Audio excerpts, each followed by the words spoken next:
안녕하십니까. 성균관대학교 명예교수 김혁입니다. 오늘은 이어령 교수가 쓰신 지성에서 영성으로라는 책에 대해서 한번 같이 생각을 나누고자 합니다.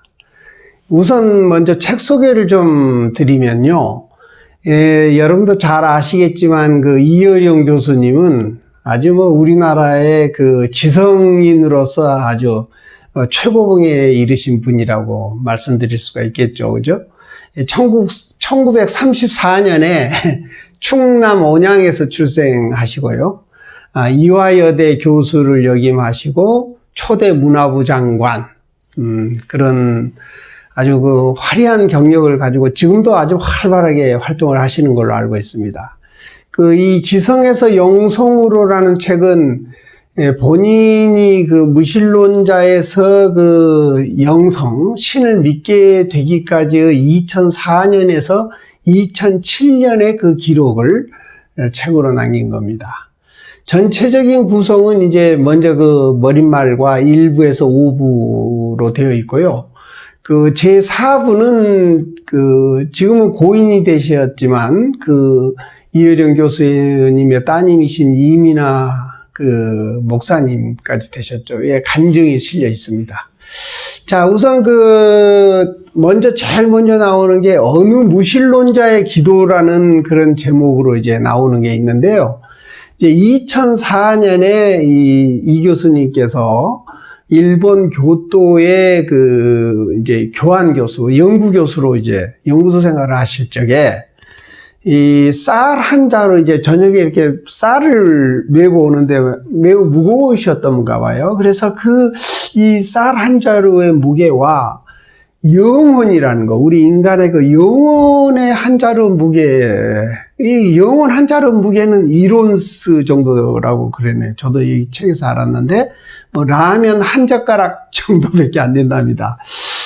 그런 것이 갑자기 이제 무게의 생각이 나시면서 이제 갑자기 이렇게 시를 쓰셨어요. 어느 무신론자의 기도라는 시를 처음 쓰셨답니다. 그러면서 어떤 신의 목소리라고 그래야 되나? 어떤 영성을 느끼신 거겠죠.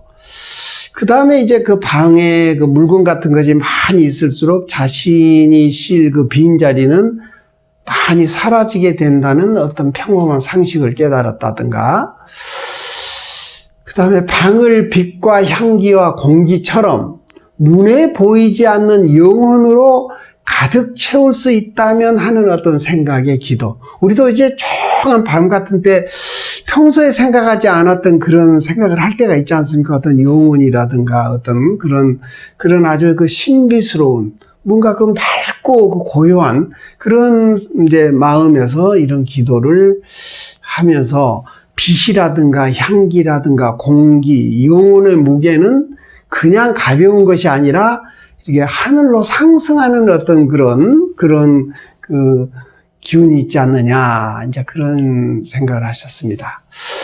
이 책을 쓰게 된 동기가 사실은 이 교수님의 따님이신 고 이민아 목사님과의 관계 때문에 쓰신 거예요. 그러면서 이제 영성을 깨닫게 된 건데, 딸 이민아 목사님은 미국에 유학을 가서 변호사 생활도 하다가 기독교 신앙을 이제 접하게 돼서 결국 이제 목사까지 되셨죠.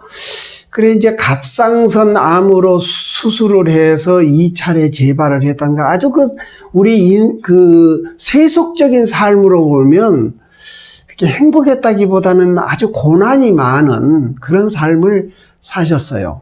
그래서 이제 유치원에 들어간 작은 아들이 특수 자폐 아동으로 이게 아주 굉장히 고생을 하신 거죠. 10년간 눈물의 기도를 하시다가 아들 치료차 이제 하와이행을 하셨는데, 그때 이 이민아 목사님의 망막 파열로 이제 장님이 되는 거예요. 시력을 잃어서 장님이를. 그러니까 이제 그냥 이어령 교수께서 그냥 깜짝 놀라서 이제 하와이로 이제 쫓아갔죠. 그래가지고 이제 그때 이어령 교수님이 세상적으로는 자기가 이제 이룬 것도 많고 업적도 많고 이러시지만 실제적으로 자기 딸아이에게 자기가 해줄 수 있는 게 아무것도 없다.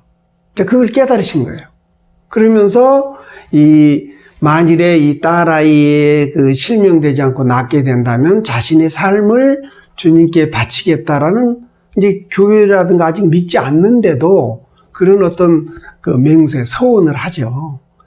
그래서 이제 딸을 이제 한국으로 데리고 왔어요. 수술을 받기 위해서 왔는데, 이게 기적이 생겼는지, 수술을 안 받고도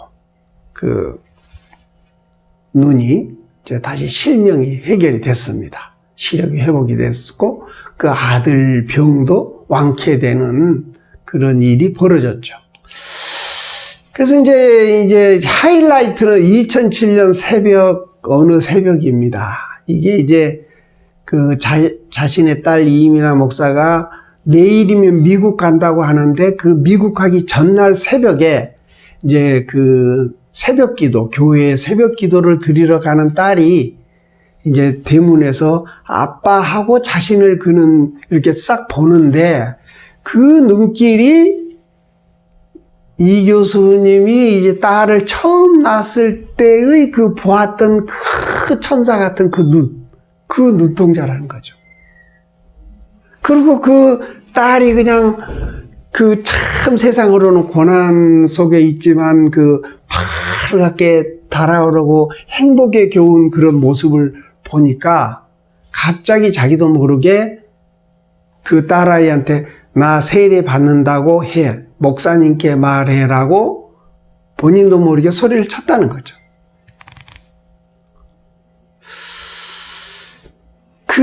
이제 말하자면 딸아이가 이제 그 전부터 금방 그렇게 됐겠어요? 딸아이가 이제 신앙을 접했으니까 아버지에게 자꾸 교회 가자고 해도 참 지성으로 똘똘 뭉친 이 교수께서 아직은 아니다 하고 이제 핑계를 대고 안 하셨겠죠. 그랬는데 그 딸아이의 행복을 보면서 내가 이렇게 딸아이가 원하는 것을 해줄 때 얼마나 아빠의 사랑으로 저 애가 행복할 수 있을까 하는 아빠의 사랑이 넘쳐 흘러나온 거죠.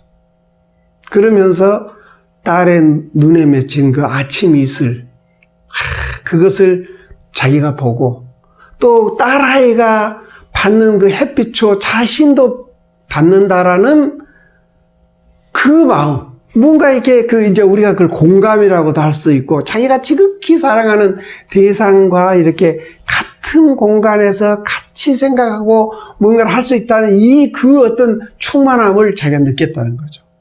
이건 참 사랑을 해본 사람은 아실 거예요. 이런 마음을. 근데 이제 그날 새벽에 이 고이민아 목사님은 자기 교회에 가서 간증을 했다는 거예요. 자기가 어떻게 살아왔고 방금 전에 우리 아버지가 이제 세례 받는다고까지 얘기했다. 이런 식으로 간증을 했다는 거죠. 참. 근데 이게 그냥 거기서 끝나서면 될 텐데, 그게 이제 신문에 이제 국민일보라든가 이들이 다 나가지고, 이제 어쩔 수 없이 세례를 받게 되는